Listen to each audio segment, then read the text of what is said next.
Rusty's Crypto Cave here, and today's video is going to be about MMPOS and doing a 30-day update. It was October 22nd is when I first installed it in my 2070 rig, and now it is, as of recording, it is November 22nd. So it's pretty much exactly, that's 31 days. You get 31 days in October, but close enough. Whatever. Just giving an update because I did switch over another rig, which I'll get into. But we'll start here on the dashboard. At the very top, shows like your power usage for your entire farm, and then it shows I'm consuming 14 credits a day, which is basically 1 credit per GPU. And that's how that is calculated. And it shows like the price of the coins that I'm mining, hash rate, average number of shares per hour. I'm also mining Raptorium. This is a super low hash rate, just on an i3 that's on my 2070 rig. It's not making anything really, but it's not really using a whole lot of power. And then down here, as far as flux, that pricing is wrong, and I think I know the reason why, because when I was doing my spreadsheet for the pricing, which is here, current pricing and stuff, flux is actually pulled price-wise by a coin ID of Zelcash, because there is also another coin called Flux. And it uses the coin ID Flux, and CoinGecko uses what's called coin IDs, and that's how it pulls them all. So actually, you see here, the coin ID for, let's say, like Ethereum Classic is not ETC, it's Ethereum Dash Classic. Ironfish is Iron Dash Fish. Varus Coin is Varus Dash Coin, and then Flux is Zelcash. And there's other different ones, for the rest of them, as far as Lithium and Bitcoin and Chia, Darrow, Doge is Dogecoin, Dynex, I think it's just Dynex, Ergo, and so on and so forth. They each have their own different kind of IDs, just like coin IDs, just so the APIs pull it correctly. So I did open up a ticket, or not a ticket, I just reported a bug on their Discord, and they said they're going to look into it and probably just get that fixed on the next update, or at some point in the future anyway. And down here it shows I was mining Monero. One thing I noticed, MMPOS does not have Zephyr coin in the options as far as like the coin selection when you're creating a miner profile. And let's do unnamed. When you select here for coins, they're all in alphabetical order, and Zephyr is not one of them. So basically you can just select Monero, since it's a RandomX coin, use it that way. That should probably work. But the i3 did not like mining RandomX with only one memory stick. Huge pages was not enabled. It kept crashing, so I was like, screw it, I'm not going to worry about it. So I just turned that back on to just doing Raptorium, and every 1,000 Raptorium I'll just dump it into inodes, just to stack some more there. But when we go back into rigs here, you see this is the Octominer that I recently added, that is mining Flux. And if you see, the hash rate's all over the place here, just because it is dual mining. Not really dual, I guess whatever you want to call it. It's mining Zilliqa as well with Mini Z. So every so often it'll mine Zilliqa. So that's why the hash rate shows like kind of all over the place.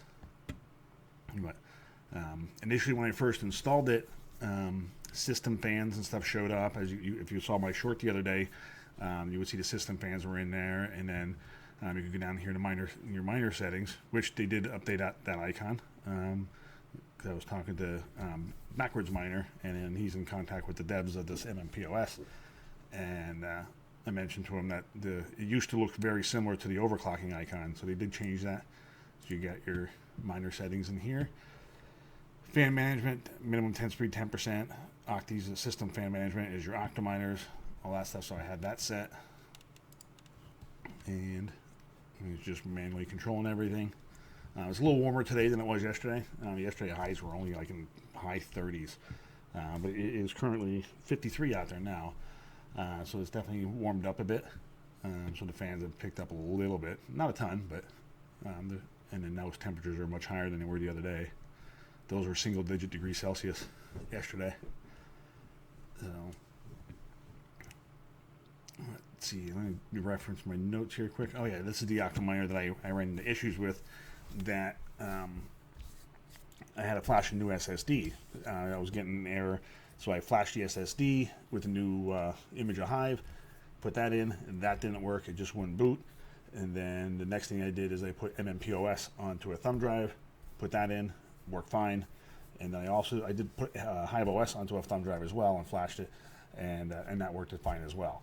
So it's something with the Octominer. There's an issue with the SSD and the SATA connection in the motherboard. I didn't tear it apart just to look further into it.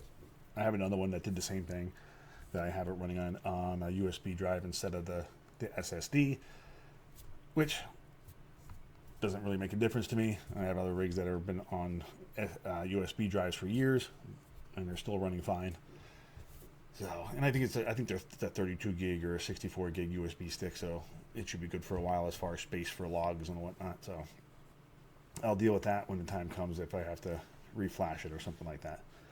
But also, speaking to BackwardsMiner too, when installing MMPOS, it's a very good idea to do MMP update & MMP upgrade. Actually, I have them highlighted here. Run these two commands, and it'll do all the updates for the latest kernels and system updates and stuff.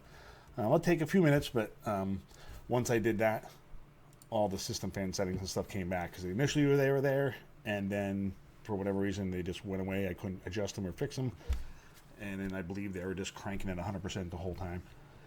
And but once I did those two commands, which you do, if you do them at the same time, just type that string in, which I'll leave that in the description below if you do use this, and just run that right away after a fresh install. It's a very good idea to do that on a fresh install.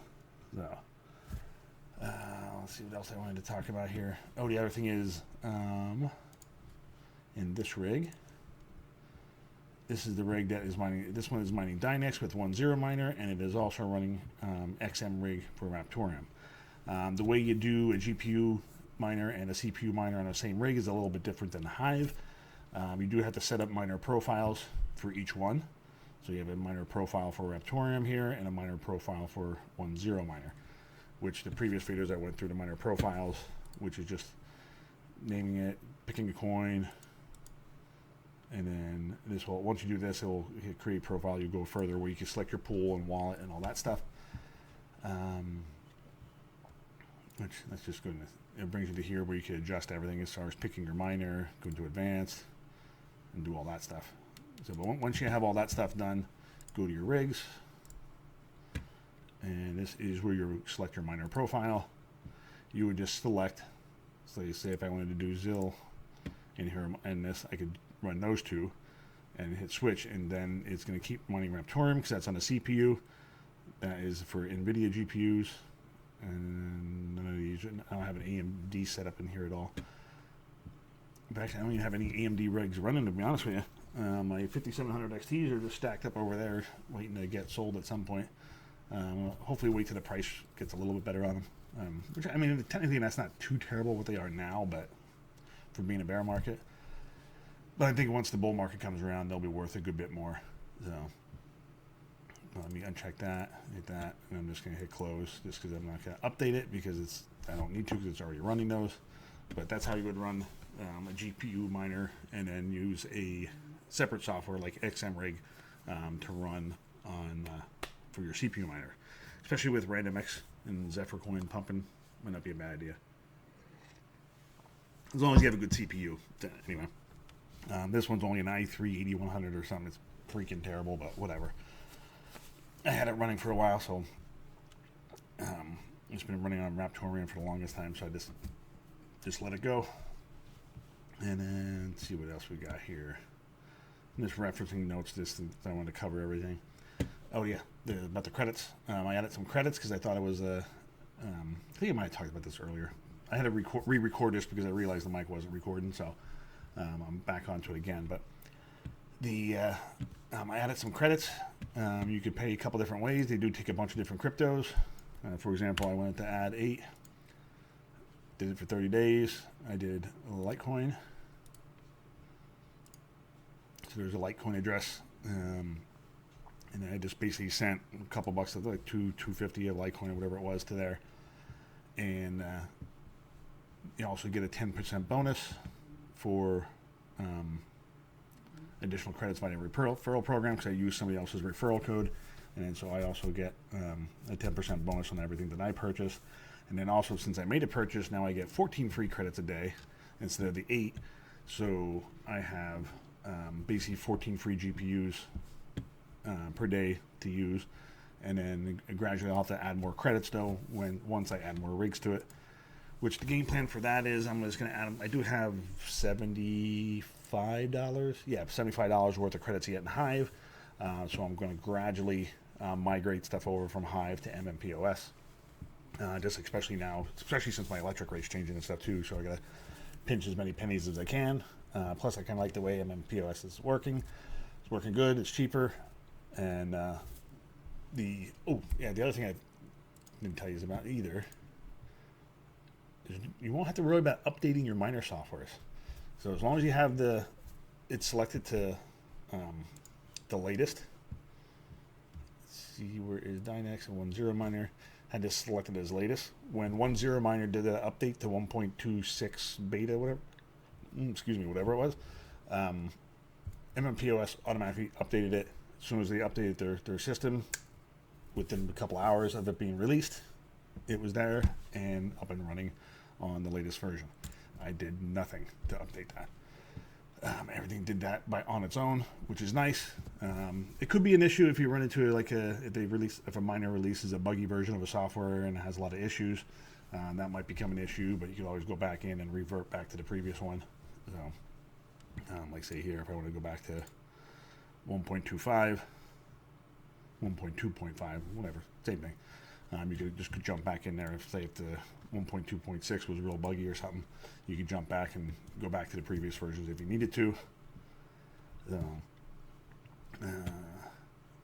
and let's see what else I was talking about. I think that might be it. Just as far as pricing and stuff, like I said, with these, you can use Binance Coin, Bitcoin, Cardano, Dash, Ethereum Classic, Litecoin, Monero. I'd probably recommend Monero, Litecoin, ETC. I'm not sure what the fees are on Dash. Cardano might be cheap too. Definitely don't do Bitcoin or Ethereum because the fees are ridiculous. Binance Coin should have some cheap fees as well. You can definitely use those to make your payments to add more credits. But like I said, you do get, I believe, 8 free credits a day. Plus, if you do make one purchase, that bumps it up to 14. So it gives you basically 14 free GPUs. So you can do a 6-card and 8-card rig is what I currently have on there right now. And then as I run into issues and have to flash SSDs or do stuff, and I'm going to gradually migrate the stuff over, like I said previously. And I have a couple SSDs here that I'm probably going to flash it on just to be ready, so I can just plug it right in and go and don't have to worry about anything. But so that's where we stand. Go back to the dashboard. Actually, go back to rigs. Go back to this guy. So, so that's where we stand as of now. And so far, I like it. I'm going to keep using it. And if you're interested in checking it out and giving it a try, they do have a referral code down on the bottom that if you put that in, you could get your 10% bonus on the credits if you end up purchasing credits in the future. So you'll get a bonus and I'll get a bonus, which will help the channel out. If not, that's fine too. It is what it is. To each their own. Some people are stuck on Hive, which I do like Hive as well. Nothing wrong with Hive, but just looking to save a few bucks. It still does the job. And there are some features that I like better about it, like the auto update, things like that. So, anyway, we'll catch you later in the next one. Take it easy.